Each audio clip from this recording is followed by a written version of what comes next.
Okay, let's talk about something I think we all feel sometimes. That desperate wish that you could just let go.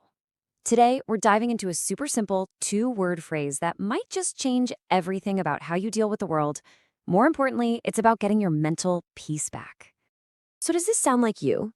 You feel completely drained, just exhausted from trying to manage what other people think, or how they act, or how they feel about you.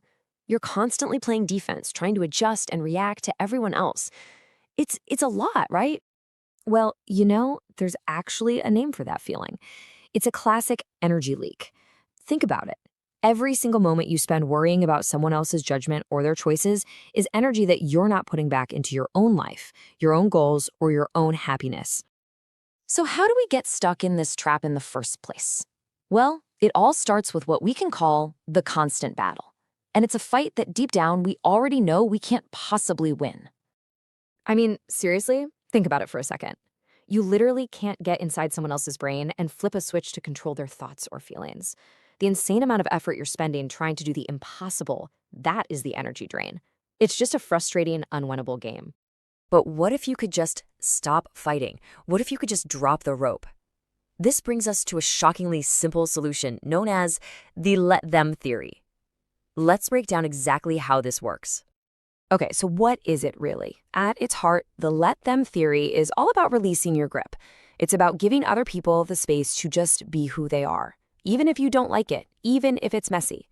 The key part is not letting their world crash into yours and disrupt your own inner peace. This quote from Mel Robbins, who really brought this idea to light, just nails the beautiful paradox here. By letting go of trying to control other people, you actually get more control over the one thing you can actually manage, your own emotional state. It's pretty wild when you think about it. Now, I know what you might be thinking. Let them. It sounds way too simple to actually work, right?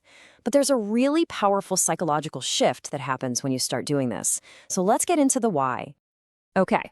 This is probably the most important part to understand. Letting them is about giving permission. It is not about giving approval. You are not saying, hey, what you're doing is great. I agree with it. No way. You are simply giving yourself permission to stop making their drama, their behavior, your problem.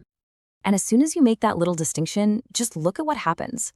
You get your energy back because you've plugged that leak. You stop that obsessive late-night worrying. You build a healthy emotional boundary, like a force field between their stuff and your peace. And maybe best of all, you get to quit the thankless, impossible job of trying to fix other people.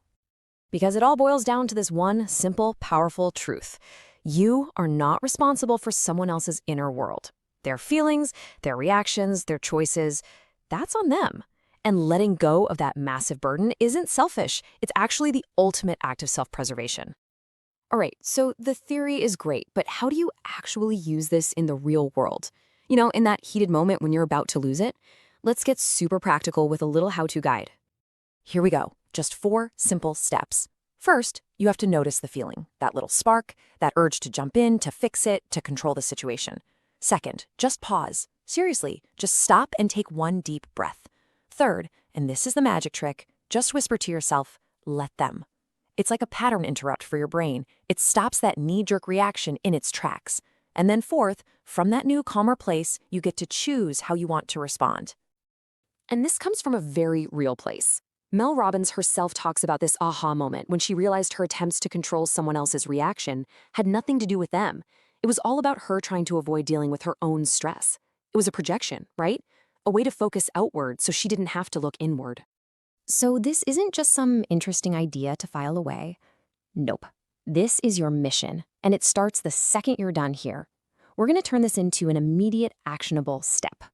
So this is your challenge. Right now, think of one person, one situation. Maybe it's a coworker who drives you crazy or a friend who keeps making choices you just don't get. The very next time you feel that urge to control them, just try it. Just whisper, let them, and pay attention to what happens. Notice that feeling of pressure just easing up. So leave you with this question. Who popped into your head just now? Who is that one person or that one situation where you can practice this today? Who will you decide to let be first and give yourself the gift of peace?